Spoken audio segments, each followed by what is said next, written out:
So what's in the box? What's in the box? What's in the box? Just don't look, Darrow. Don't look. Don't look to see what's in that box.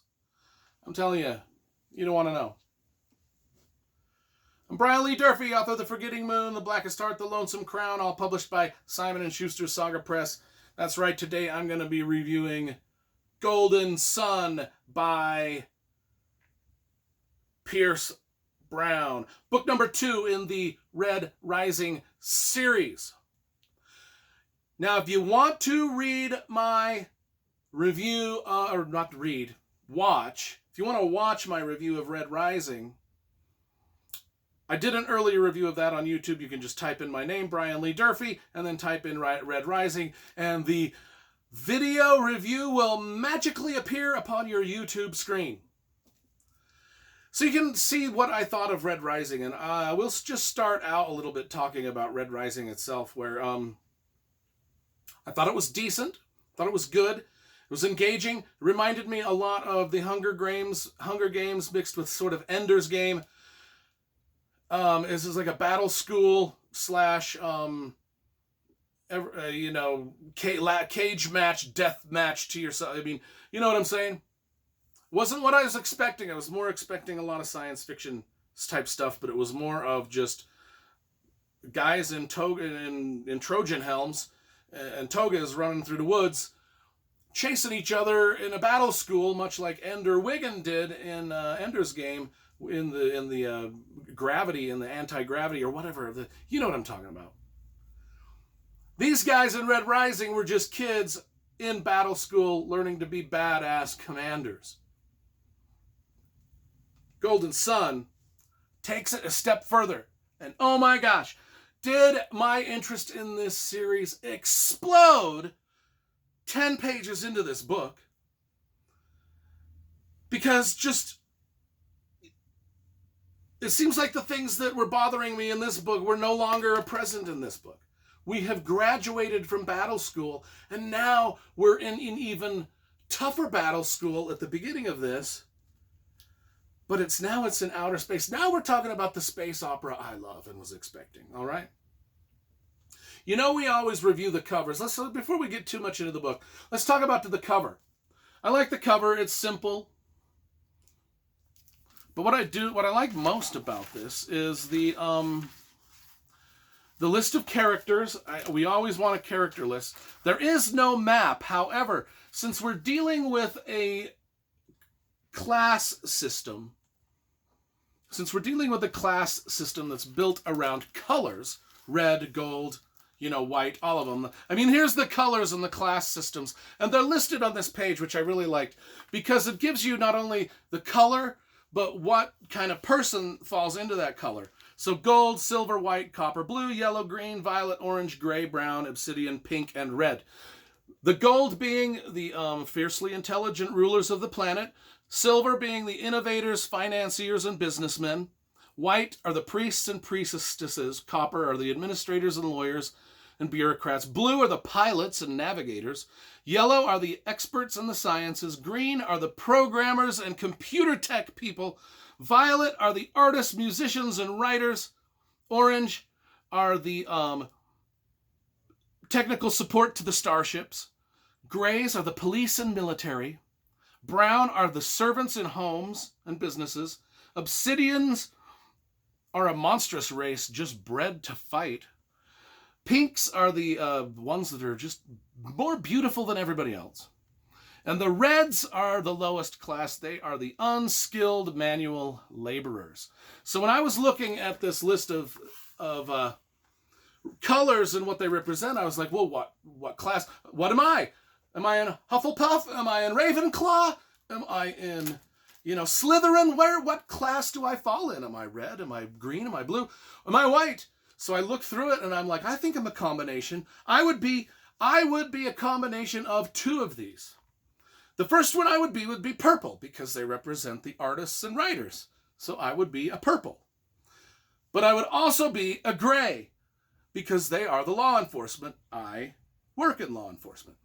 I work in law enforcement for my day job. I write books For my second day job, I make about an equal amount of money at both. So I'd be a purple gray. I'm fine with that. An emo boy like me would be fine with that. In fact, I kind of wear it as a badge of pride. I'm a purple gray. In the Red Rising world, I'd be a purple gray.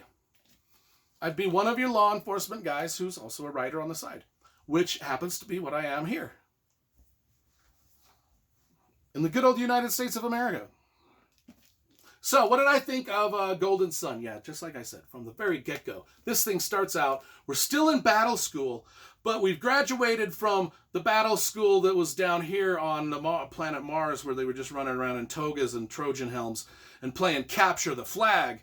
Now, and it was pretty cool, I liked it. But now we're in a battle school where they're actually given spaceships and they can go out and fight. And our main man, Darrow, he's finagled his way into the Golden Society, and he's one of these elite fighters, and he's in control of this ship and these troops, and he's a badass. He's good at it. He's beating the crap out of everybody.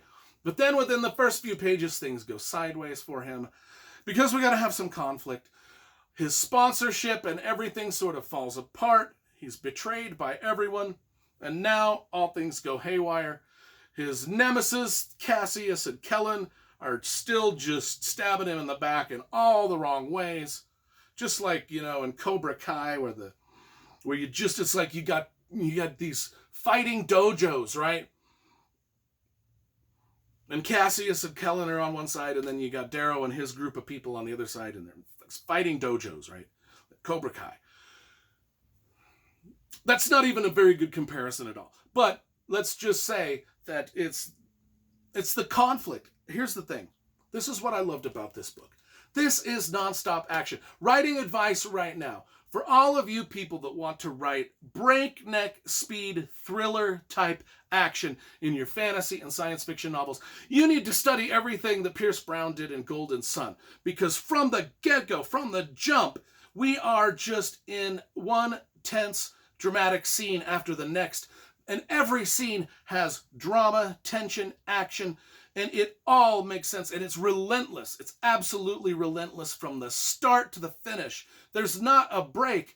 One of the things that was almost exhausting me, because I like the more wordy novels, that give you a little chance to rest, They give your eye and your brain a little bit of a resting spot, right? There is no resting spot as this. It's like the Da Vinci Code in outer space, where you're just barreling from chapter to chapter, because each chapter, the ending of each chapter just wants you to just keep going and keep going and keep going. Much like the great thriller writers do.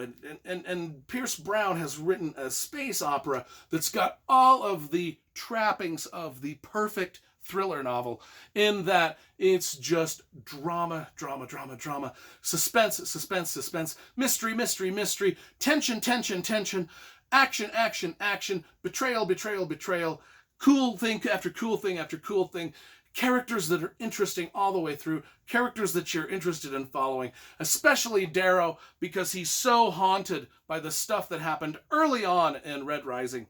And it still is the main motivation for everything he does, and he makes a lot of mistakes.